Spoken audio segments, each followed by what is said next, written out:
नमस्कार, रेडियो ओडिशा को स्वागत। खबर परिवेषण करुछि मु गगन। एबे किछि मुख्य खबर। आज कांग्रेस विधायक दलर जरूरीकालीन बैठक रे सामिल हेबेनी पीसीसी सभापति। गणशिक्षा मंत्री बासभवन आगरे मृत कर्मचारी परिवार संघ पक्षरु विक्षोभ। सुएज शिपिंग मैनेजर हत्या मामला रे मुख्य अभियुक्तଙ୍କ रिमांड शेष। बीजेपी अभियोग राज्य सरकार इंगित काम करुछंती ढेंकानाल उपजिल्लापाल। राष्ट्रीय मर्यादा सह कैप्टेन शुभेंद्र मिश्र शेषकृत्य संपन्न। एवं नवरंगपुर रे दुखद घटना, पोखरी रे बुड़ी जड़े अंगनवाड़ी छात्र मृत, जड़े गुरुतर। एथर संपूर्ण खबर। कांग्रेस विधायक दलर जरूरी बैठक आज सचिवालय विधायक दल नेतांक प्रकोष्ठ रे बसिब। पंचायत निर्वाचन प्रस्तुति सह कांग्रेस गोष्ठीकंदल प्रसंग रे आलोचना हेबार संभावना रही। एही बैठक रे विधायक दल नेता श्रीजुक्त नरसिंह मिश्र अध्यक्षता करिवे। एही परिप्रेक्षी रे दलर विधायक तारा प्रसाद बाहिनीपति कहिसंती जे बैठक को पीसीसी सभापति को डाकिबा कौनसी आवश्यकता नहीं। सूचना मुताबक गतकाली कांग्रेस जिला सभापति मानकर बैठक प्रसाद हरिचंदन नेतृत्व में अनुष्ठित होइथिला।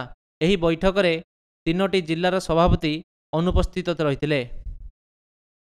विद्यालय और गणशिक्षा मंत्री देवी प्रसाद मिश्र बासभवन आगरे आज सकाळु गणशिक्षा विभाग अधीन रे काम करुथिबा मृत कर्मचारी परिवार संघर सदस्य माने विक्षोभ प्रदर्शन करिसंती।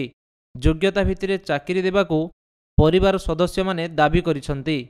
1990 मसीहारू राज्य सरकार अधीन रे काम करुथिबा मृत परिवारक समस्या एवं चुक्तिभित्तिक नियुक्ति को स्थायी करने को सेमाने दाबी रखिसंती।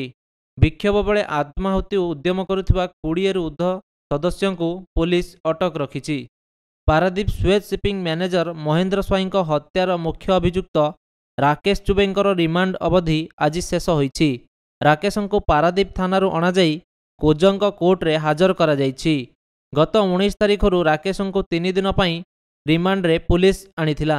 रिमांड समय रे राकेश ठारू बहुत गुरुत्वपूर्ण तथ्य हस्तगत होइथिबा पुलिस सूचना देइछि। तेबे पुणी थरे पुलिस राकेश को रिमांड रे नहीं पारे बोली सूचना मिलिछि।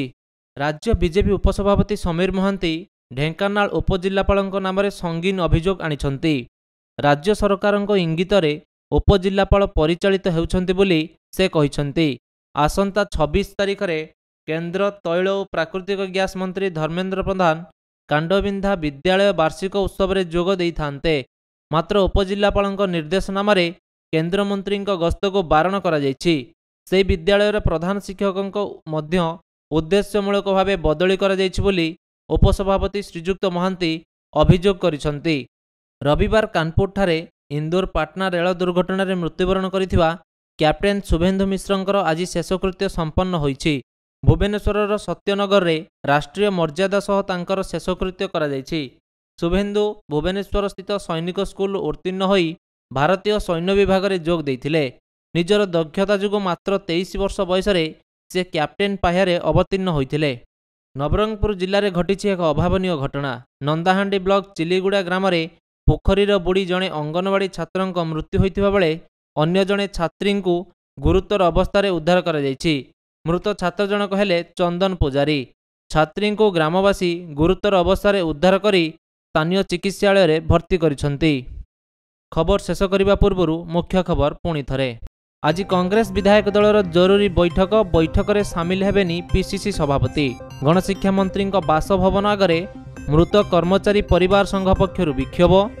सुएज शिपिंग मैनेजर हत्या मामला रे मुख्य अभियुक्तଙ୍କ रिमांड शेष। बीजेपी अभियोग राज्य सरकार इंगित रे काम करुछंती ढेंकानाल उपजिल्लापाल। राष्ट्रीय मर्यादा सह कैप्टेन शुभेंदु मिश्रंकर शेषकृत्य संपन्न। एवं नवरंगपुर रे दुखद घटना, पोखरी रे बुड़ी जड़े अंगनवाड़ी छात्र मृत, जड़े गुरुतर। नमस्कार, रेडियो ओडिशार खबर को एइठी रखिछु। अधिक खबर पई लगन करंतु redioodisha.com।